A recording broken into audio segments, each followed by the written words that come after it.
You're listening to Music Tectonics.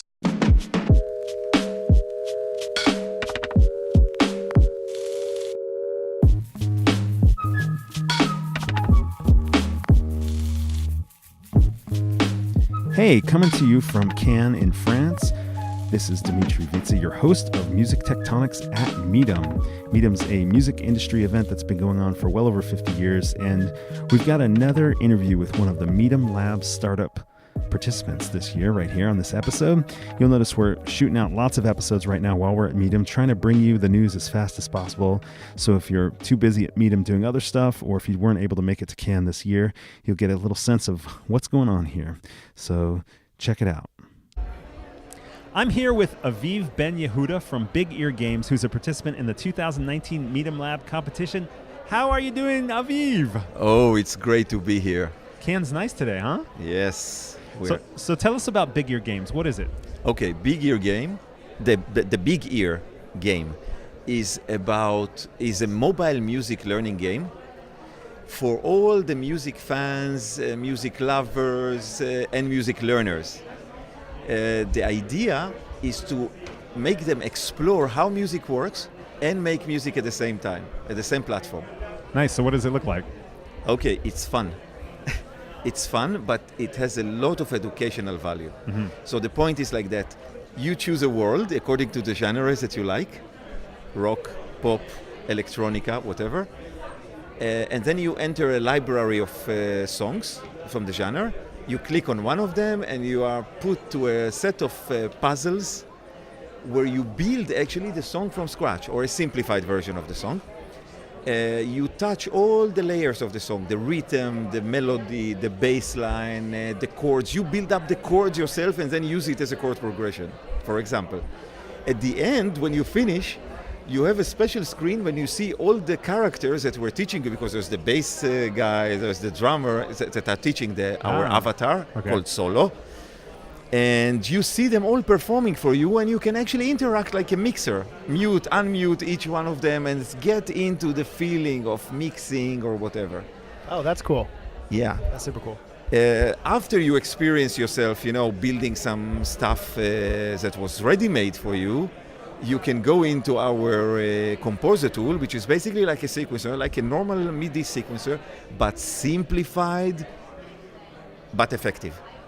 Nice. And there you make your own music. Okay, we have only two layers: the main layer and then each edit track. The beautiful thing and the special thing about it is that you can send music directly from the sequencer to people in any text messaging that you have on your phone, Facebook Messenger or whatever. So there's a shareability piece of it as well. We encourage people to share their music immediately. Don't wait. This is the time to make music. Send to your lover, send to your friends, send to your mama. Happy birthday. Para-pa-pa-para-pa-pa-pa, boom, boom, boom, boom, boom. Whatever. No, I love that, because I mean, as a music producer myself, spending all the time mixing and everything, it's more about the rawness of what the emotion is. We were just and talking getting about that out that, there. Jade. You were talking about how you just got to make the music. Like, don't do 6 takes, right? Take the first take. The first right? take's almost always best, in my opinion. Exactly. And that kind of like light experience where you just get to start making music right away is probably perfect for that. Yeah. Yeah. I have to say, we have also great collaborators. So for now, we are focused on Finland, and we have Darude and Apocalyptica. Awesome. So from 2 different genres, but they are super interested in what we are doing and want to support this mission. Peter Westerbacka, the guy who was doing Angry Birds. Oh, yeah? Yeah. He's on our board and super excited and hands-on with what we do. The guy that was doing Minecraft Edu version is our chairman. So we are surrounded by people that are music, games, and education is like on top of it. And you have a background in music education? Yes, I myself was teaching music for professional level students for the last 20 years.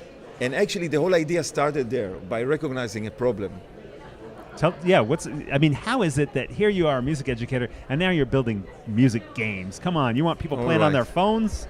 And I didn't even tell you that before becoming a music teacher, I was a medical doctor. Oh my But goodness. that's for a different story. So I'm following my hints, And here was the hint. Too many people don't feel actually comfortable with how music works. Call it music theory or whatever, composition. They don't feel comfortable with it. Even they learn so much in a professional level. And the question is why? Obviously, the answer is we as teachers or the education system did something wrong somewhere, even with all our, good intentions. So the point was like, okay, we have to make it more simple. We have to make people to understand that this is not like a rocket science. It has some rules. You can start easy and build up on that quite much. We don't have to wait for example, Leonard Bernstein giving popular lectures to people, and they understand immediately after 5 minutes with Leonard Bernstein how music works. Do we actually have to wait for this Leonard Bernstein or other geniuses to come along? No. A game can do it for you. And that's what we feel. We can be lining up candy so it falls apart. We could be building fake farms that never exist, or we could be making music. Actually, I know what I'm doing. Music France was comparing it to Candy Crush. Oh yeah. Because our notes actually are not really notes, are blocks. They are colorful.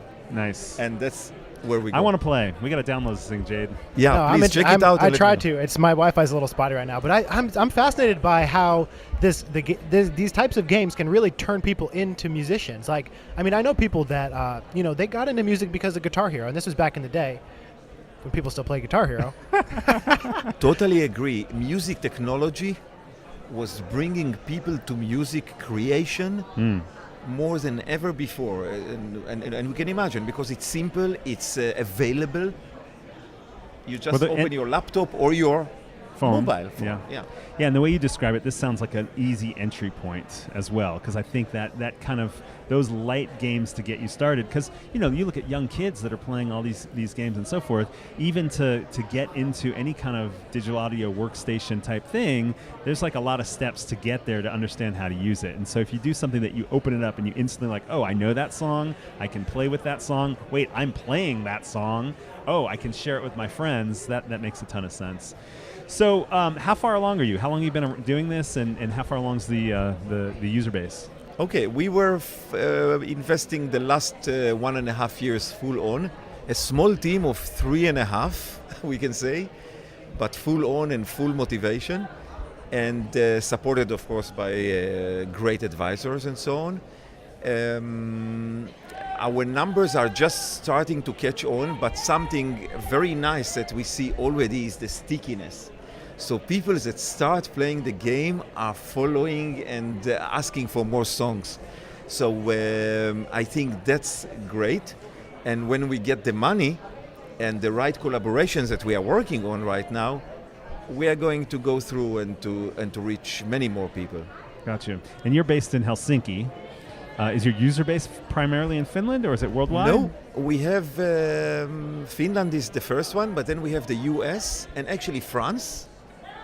So believe it or not, talking about the educational value, from edu-tech experts from the US and from France, we heard that the game actually have a value as it encourages computational thinking. And we are actually already in, because what is music? It's logic, okay? So we are already in discussions with Helsinki schools, with French schools, and with Lang Foundation in the States for incorporating this game into their system of teaching. Nice. Well, it'd be interesting to see how that rolls out. Exactly. So I'm going to take this to a broader level. At Music Tectonics, we talk about the shifts taking place beneath the surface, the seismic shifts that are impacting the music industry. What are some of the rumblings that you think the music industry needs to be thinking about? One of the most important things is the connection to the audience and what you are building it on. Of course, we have social media already saturated. How many bikinis did we see that we need to see more? On the other hand, we know that the artists are looking for new ways. And that's what actually we are offering also in the game. Another thing is that the music creation itself as a phenomena, as a professional phenomena. How many times students came to me and were declaring that they are going to create now a song that is different. You know, they are going to break the rules. Few months later, I hear them on stage with this supposed to be groundbreaking stuff, and I don't see it, I don't hear it. And I'm like, what happened? You know? So we don't dare enough. We are too often caught in the details, changing small things, thinking, wow, we introduced a new layer with a new sound. It's all get lost in the mix, nobody hears it at the end. Or if you think about the rhythmical structure, adding a little bit here and there, but not really doing enough to make the audience feel, what the hell? Somebody is trying to give me now a message in a new way, you know, which makes me as an audience many times like, hey, that's what I want to listen to, new things. So we all know, you know, that we need some fresh stuff and so on, but I think it's really time to think how we are actually teaching, how we are making music, and what is the goal actually.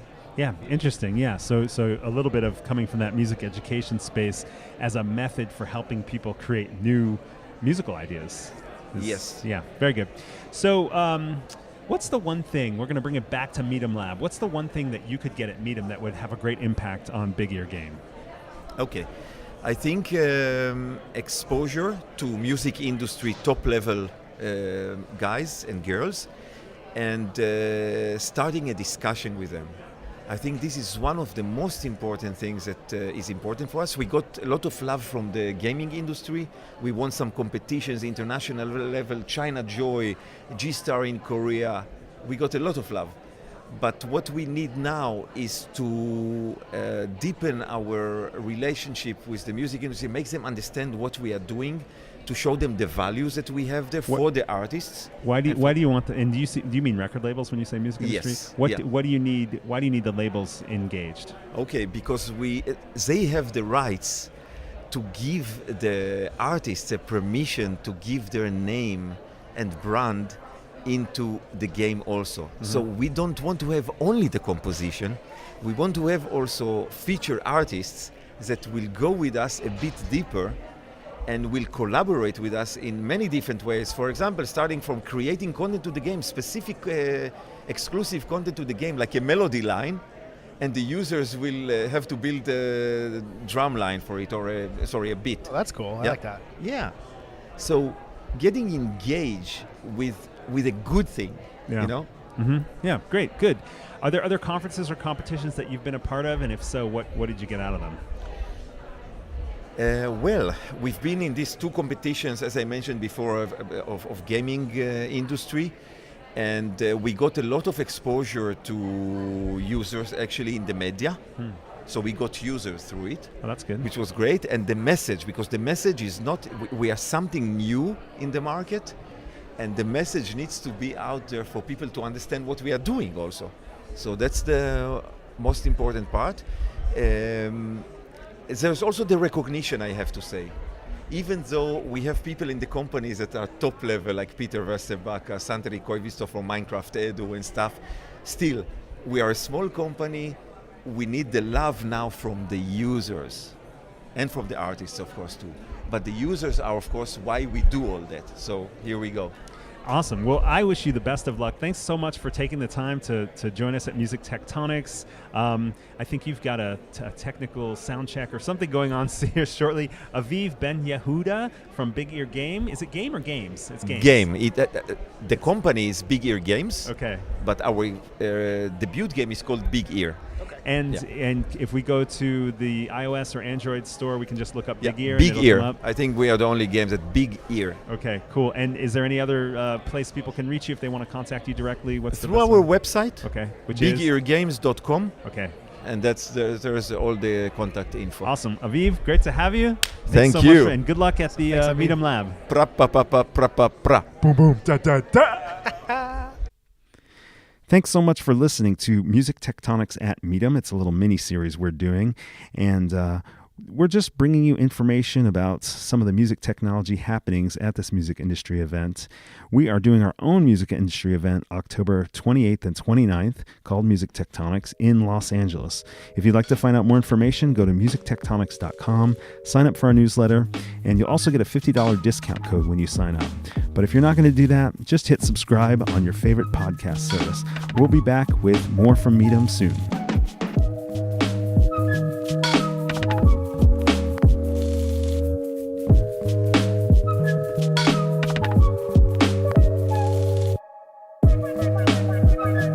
Listening to Music Tectonics.